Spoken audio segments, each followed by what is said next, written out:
Dia kan putus sekolah ya. Putus Saat sekolah. temen putus sekolah. Ah, Dia tipikal orang yang bisa kita ajak diskusi. ah. Terus ditanya, mereka saya ini mau gimana? Saya sih maunya sekolah. Ya udah, kita kasih tahu sekolah itu seperti apa.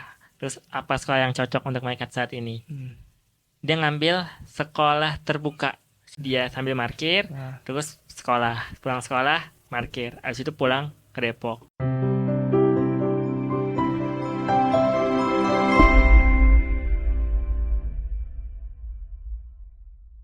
Kemiskinan adalah hal fundamental dan menjadi masalah setiap negara. Tetapi berharap dengan pemerintah saja nggak cukup. Perlu peran elemen-elemen lain untuk mengentaskan kemiskinan tersebut. Salah satunya melalui salah satu program dari Lembaga Zakat yang saat ini kita akan bedah. Bersama saya sudah ada Mas Alven Febriansyah. Assalamualaikum. Waalaikumsalam warahmatullahi wabarakatuh. Beliau adalah manajer program dari Asuh Dari Jauh. Oke, nah kita akan mengulik Asuh Dari Jauh itu seperti apa, kenapa itu hadir, dan apa dampaknya. Oke, Mas Alfian, ceritain dong kenapa Asuh Dari Jauh itu ada. Oke, Mas. Jadi Asuh Dari Jauh ini ada program lembaga zakat ya. Hmm. Zakat sukses yang dimana kita ingin punya anak yatim binaan. Itu alasan utamanya. Nah, kebetulan pada tahun sekitar 2019 pas COVID, nah itu angka anak yatim kan bertumbuh ya. Di Kota Depok ini sekitar 887 anak yang kehilangan kedua orang tuanya. Nah, ya udah kita makin yakin, udah kita laksanakan kegiatan program yang dimana kita ngedampingin anak yatim piatu yang kategorinya duafa. Landasan-dasarnya seperti itu. Berarti dasar dari kemudian dibentuk Asuh Dari Jauh karena ada trigger COVID ini. Iya, salah satunya seperti itu. Oke. Trigger COVID yang kemudian membuat banyak anak kemudian kehilangan pencari nafkahnya. Ya.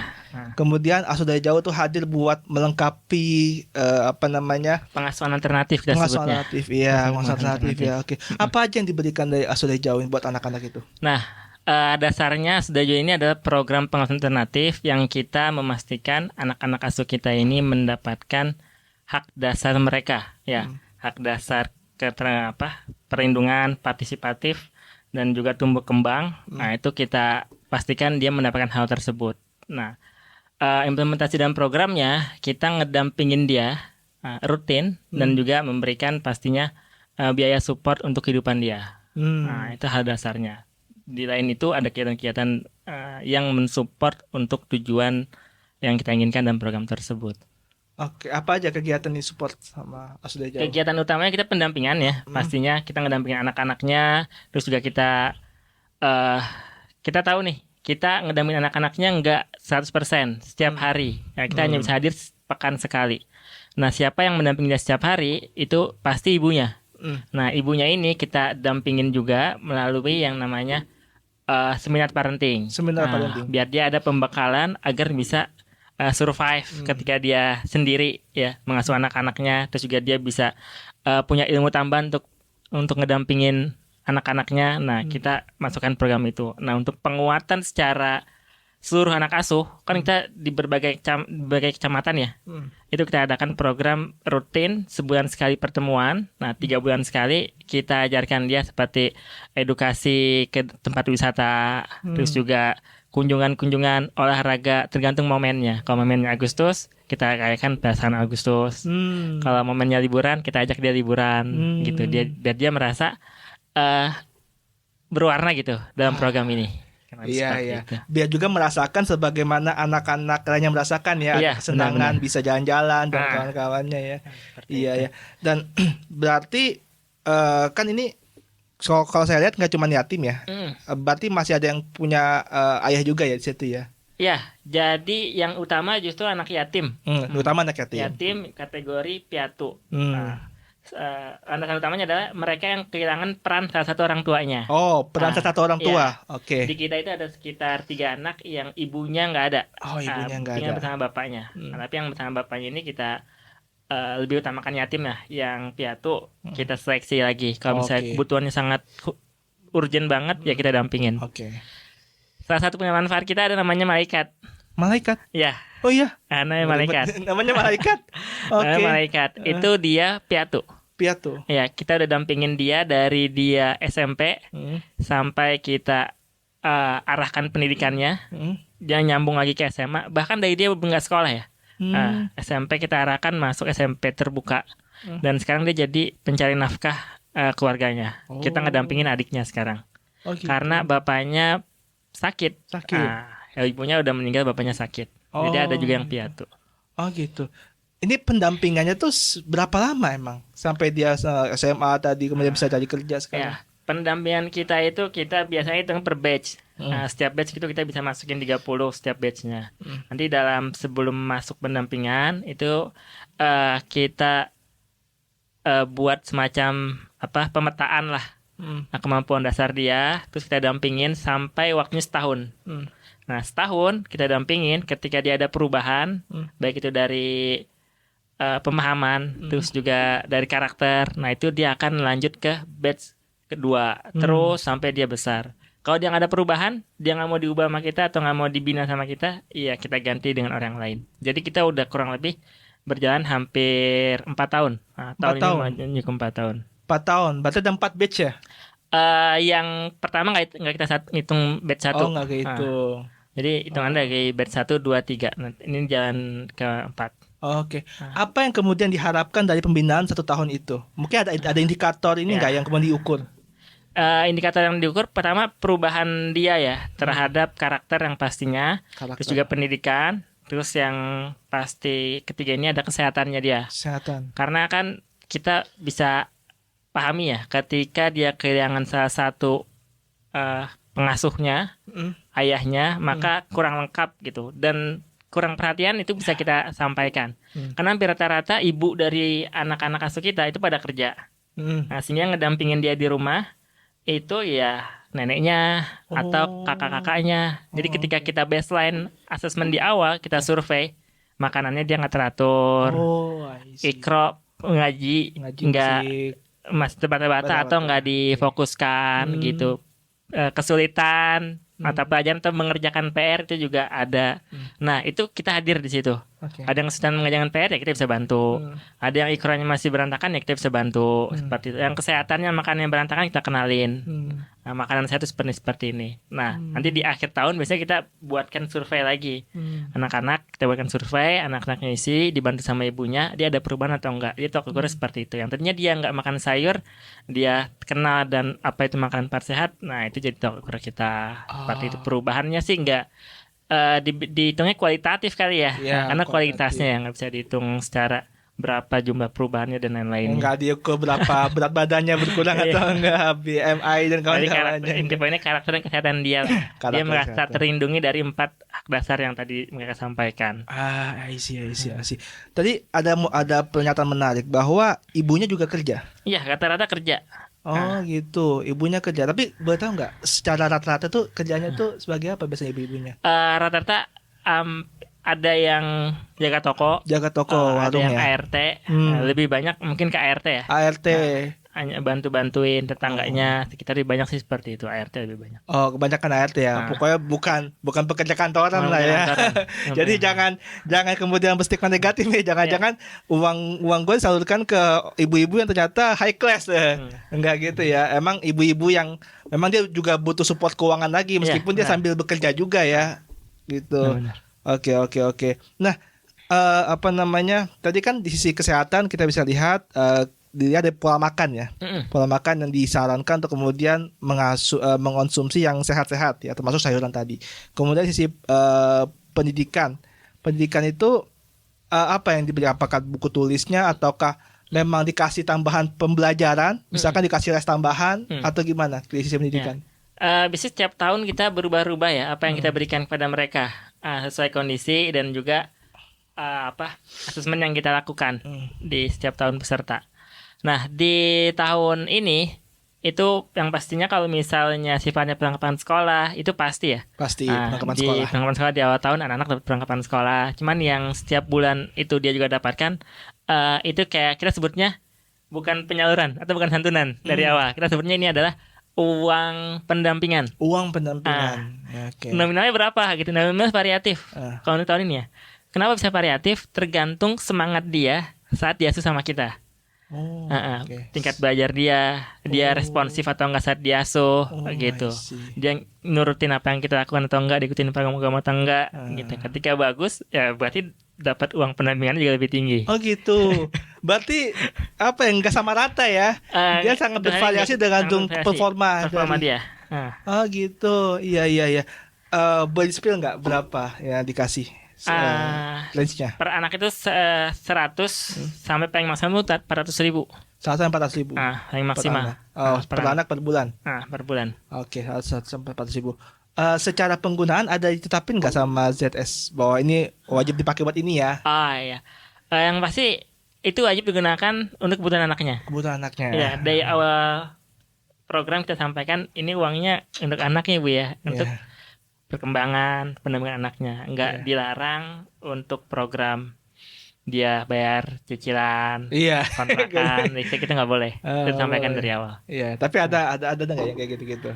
Alhamdulillah sih pasti ada. Iya iya. Iya. Pasti ada. Iya. Jadi kalau ada pun dia izin. Izin. Dan kita nggak jadi masalah gitu. Kalau misalnya emang kepepet banget daripada dia harus minjam Ya pinjol. pinjam dan lain, ya udah Bu pakai aja. Iya. Tapi usahakan bulan depan jangan ya seperti itu. Pasti ada. Masih ada. Cuman izin dulu ya. Izin dulu anak. Izin dulu disampaikan. Pasti. Ya, ini artinya ya secara nggak langsung uang yang disalurkan tuh cukup amanah ya ibu-ibu ya penggunaannya ya dan sebagainya. Oke, Fian, itu untuk menjadi di program Asuh Dari Jauh kan berarti ada super donatur ya? Iya. Super donatur. Nah, kalau gue lihat konsepnya kan berarti si donatur itu sebagai pengasuh substitution ya, apa pengasuh pengganti ya, atau apa ya pengasuh dari jauh tadi ya, gitu. Berarti merangkul juga ya para donatur untuk ikut serta dalam Asuh Dari Jauh ya. Benar. Gitu. Nah, udah berapa donatur sekarang? Total. Jadi kalau dibilang donatur, alhamdulillah banyak ya. Itu lebih dari 50 donatur. Lebih dari 50. Lebih dari 50 donatur yang kita follow up setiap bulannya. Bahkan ada donatur yang paling jauh. Oh, ada. Dari itu mana? kalau saya nggak salah di luar negeri ya, ke Perancis kalau nggak salah. Perancis. Ya. Oh. Nyampe ke sana ya tuh. Nyampe ke sana. Informasinya. Oh, luar biasa. Dan lebih uniknya lagi dia dari Perancis ngasuh anak asuh kita namanya Hanafi. Nah, biasa ya kalau donatur secara personal sudah jauh dia kan dapatkan pilihan mau ngasuh anak yang mana. Oh, dikasih pilihan ya, iya, opsi. kasih pilihan opsi. Nanti kalau dikasih opsi per sebulan atau 2 bulan kita kasih laporan perkembangan dia, perkembangan anaknya, kesehatannya, pendidikannya, hari ini sakit atau enggak bulan ini. Itu sampai sedetail itu kita ngasih laporan ke donatur. Oke. Nah, setelah itu dikasih kesempatan. Ibu mau video call atau mau ketemu gitu. Oke. Nah, saat mau video call, yang lucunya kita tanya di akhir sesi video call ya, Ibu kenapa kok ngasuh Hanafi gitu? Itu cerita. Saya tuh ingat dulu saya kecil gitu. Kenapa? Mirip banget sama Hanafi. Jadi maaf ya, Hanafi itu ada keterlambatan bicara. Oh, keterlambatan bicara. Tapi dia termasuk yang paling rajin, paling semangat. Dulu saya sama seperti itu. Oh. Jadi saya ingat Hanafi, saya ingat saya kecil. Oh, iya. Jadi bentuk sedekah saya, bentuk kewajiban saya untuk berinfak, ya saya pengen ngasuh Hanafi. Oh, ada keterlibatan emosional di sana. Karena antara ibu sama anak sama ya. Iya. Tapi yang menarik adalah bahwa ini adalah konsep di mana orang itu bisa memberikan tanda kutip nafkah kepada orang, dan kita nggak cuma ngasih uangnya doang, kita dapat laporan, kita juga dikasih informasi terkait dengan anak kita, ya tanda kutip ya anak kita ya.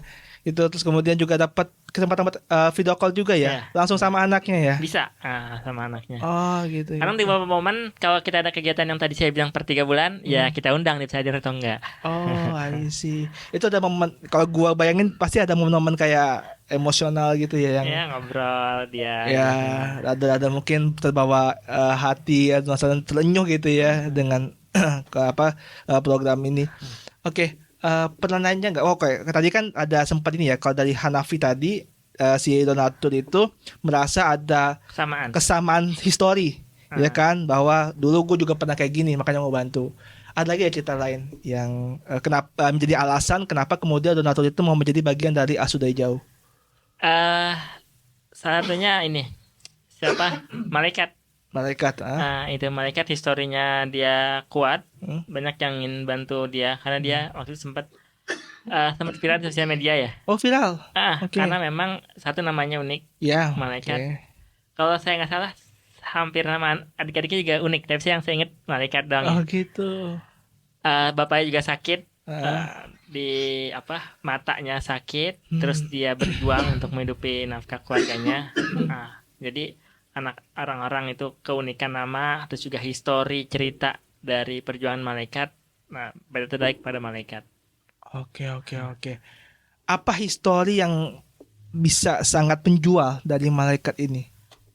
Dia kan putus sekolah ya. Putus Saat sekolah. temen putus sekolah. Ah, Dia tipikal orang yang bisa kita ajak diskusi. ah. Terus ditanya, malaikat saya ini mau gimana? Saya sih maunya sekolah. Ya udah, kita kasih tahu sekolah itu seperti apa. Terus apa sekolah yang cocok untuk malaikat saat ini? Hmm. Dia ngambil sekolah terbuka, Oke. tapi lokasinya di Jakarta. Oke. Kenapa di Jakarta? Karena dia sambil kerja. Sambil Nah, kerja. Kebetulan memang ada saudaranya di sana, itu yang mungkin punya wilayah ya. Jadi kerjanya itu markir. Markir. Markir Indomaret. Oh. Toko atau Indomaret seperti itu. Jadi dia sambil markir, Ah. terus pulang sekolah, markir. Habis itu pulang ke Depok gitu. Oh, Jadi gitu. historinya emang kuat. Dan dia historinya aktif kuat. juga bantuin kita kalau kegiatan-kegiatan. Oke, oke, oke. Iya, iya, iya.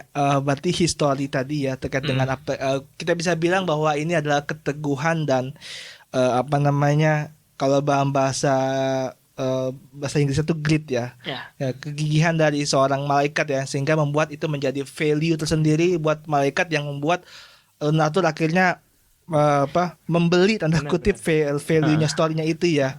Kita kira banyak yang ke malaikat ya. Oke, Vian.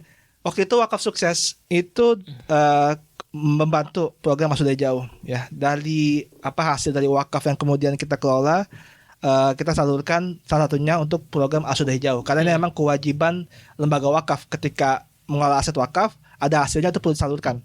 Salah satunya adalah untuk program Asuh Dari Jauh. Nah, uang yang disalurkan di Wakaf Sukses itu kira-kira bakal digunakan untuk apa aja? ya. Yang pastinya untuk operasional, untuk penyaluran anak-anak asuh juga ya. Dari kita ini sekarang ada 45. Oke. Kalau misalnya dikalkulasikan itu alhamdulillah ya cukup untuk sebulan dan 2 bulan ke depan. Oke. Untuk anak-anak kita berikan dan yang pastinya dia gunakan untuk kebutuhan pendidikan dia, terus kebutuhan sehari-harian anak tersebut seperti itu. Oke, berarti operasional terus Operasional, aktivitas ya. anak-anak yang Anak-anak ada di sana ya. Oke, Vian, terakhir ya. Ah. Dari program yang udah dibangun ini, apa harapan terbesar yang pengen dicapai dari program ini atau semacam goalsnya apa sih ini dari program ini? Gitu. Ya, yang pertama, yang pastinya kita ingin hadir ya kepada anak-anak khususnya Kota Depok yang ketika dia kehilangan kedua orang tuanya, terus mungkin sebagian putus harapan ya karena nggak lengkap pengasuhannya, kita hadir sebagai pengasuh alternatif. Dengan hadirnya kita membantu mengasuh mereka sehingga dia memiliki karakter dan juga semangat untuk melanjutkan hidup dia. Sehingga dengan dia semangat, kita bimbing, kita bina. Biasanya kan yang terbina dari awal dengan serius, insya Allah tuh kedepannya dia punya semangat juga untuk mengubah nasib keluarganya gitu kan. Nah ini juga salah satu goals dan tujuan akhir kita lah. Mereka yang kita bina jadi orang-orang yang memang terbina, bermanfaat khususnya untuk keluarganya dan umumnya pasti untuk wilayah dan masyarakat sekitar. Oke, luar biasa. Vian, kalau mau bergabung jadi donatur Asuh Dari Jauh, gimana caranya? Ya. Ada yang menarik ya. Jadi saya ngajak ke teman-teman semua di sini nggak hanya bergabung sebagai donatur. Kalau misalnya uangnya cukup, silakan. Ya, kita bergabung sebagai donatur. Kita sebut jadi orang tua asuh. Orang tua asuh, ya, oke. Tinggal follow yang namanya Asuh Bareng. Asuh Bareng. Oh, ada Instagram sendiri. Instagram sendiri. Asuh Jadi Bareng. Asuh Dari Jauh ini kan nama programnya. Asuh Bareng ini gerakannya. Oh, oke. Tujuannya apa Asuh Bareng? Nah, Asuh Bareng ini nama gerakannya. Tinggal follow. Teman-teman bisa berpartisipasi mulai dari jadi orang tua asuh yang memberikan donasi kepada anak-anak, atau kalau teman-teman masih muda uangnya masih belum cukup, bisa berperan sebagai kakak asuh. Kakak asuh. Oh, Ya. ada lagi ada orang tua asuh, ada kakak asuh. Kakak asuh. Kakak asuh itu yang ngasuh anak-anaknya. Ngasuh anak-anaknya. Iya, yang memang setiap hari datang rutin ke mereka. Mereka Kasu juga nggak kalah asik lah teman-teman, ngebayangin bisa memberikan manfaat tanpa mengeluarkan uang yang banyak ya, karena mungkin belum cukup uangnya ya. Atau mau jadi orang tua dan kakak asuh itu lebih keren banget. Iya. Dan memang kakak asuh masih muda mas. Masih muda. Rata-rata anak-anak kuliah. Ya, anak-anak kuliah Silakan, ya. Bisa bergabung jadi orang tua asuh atau jadi kakak asuh. Iya. Nah, buat teman-teman semua, jadi ada opsinya ya. Buat teman-teman yang punya kecukupan dana, punya uang berlebih, pengen bantu dalam segi material, boleh untuk jadi orang tua asuh. Tapi kalaupun nggak punya, tapi punya semangat untuk membantu orang lain, mungkin jiwa-jiwa pengmasnya ini masih ada, pengen berkontribusi, pengen bermanfaat, bisa jadi kakak asuh ya. Bisa kakak asuh. Langsung aja di follow @asuhbareng. Nah, di situ ada informasinya ya. Ada informasinya, ada Instagramnya. Ada Instagram informasinya, jadi semua lengkap di situ. Tinggal mungkin DM admin juga bisa ya. Insya Allah juga akan dibahas sama adminnya. Dan teman-teman semua, ini menjadi sebuah tanda bahwa harapan Indonesia Emas 2045 itu masih ada. Dengan cara kita memaksimalkan sumber daya kita yang kita punya. Kita sebagai orang tua, kita sebagai anak muda yang punya keuangan yang cukup, bisa membantu kontribusi secara uang, ataupun nggak punya pun kita masih bisa kontribusi secara tenaga. Dan itu terbuka peluangnya buat teman-teman membantu terciptanya generasi-generasi yang lebih baik untuk tahun-tahun berikutnya, karena kita berharap Indonesia Emas 2045 itu bukan sekedar angan-angan, tapi benar-benar tercipta dan dihadirkan untuk Indonesia yang lebih baik. Makasih Alfian untuk waktunya. Kita berharap juga nanti bisa kerjasama lebih jauh lagi, kita bisa kolaborasi lebih jauh lagi, dan semoga program Masuk Dari Jauh itu bisa maksimal lah untuk membantu negeri tercinta bisa bebas dari kemiskinan, insya Allah ya. Makasih Mas Alfian. Sama-sama. Makasih teman-teman semua. Wassalamualaikum warahmatullahi wabarakatuh. Waalaikumsalam warahmatullahi wabarakatuh.